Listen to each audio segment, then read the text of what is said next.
Okay, so let's work from this side for a moment and let's get these RIP routes exported into the ISIS. So we're on router 7 and router 8. They're running RIP, they're running ISIS. We're going to be exporting to ISIS.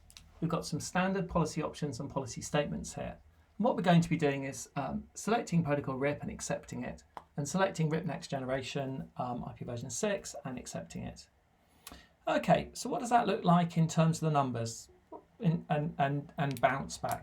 Well, the RIP route will be sitting in the table happy at 100 in, say, router 7 or 8, and it will bounce back perhaps via router 4. And because we're running wide area metrics only, the internals and the externals for IP version 4 are indistinguishable, and that will have a preference of 18.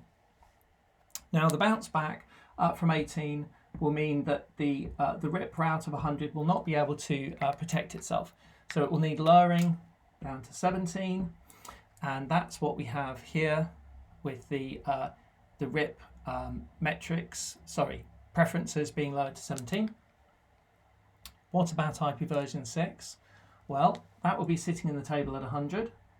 That will go out, and this time it will appear to be 165 because we're in level 2, and the TLV for IP version 6, TLV 236, is able to differentiate between an internal and an external route, so it will keep its preference, the standard preference of 165.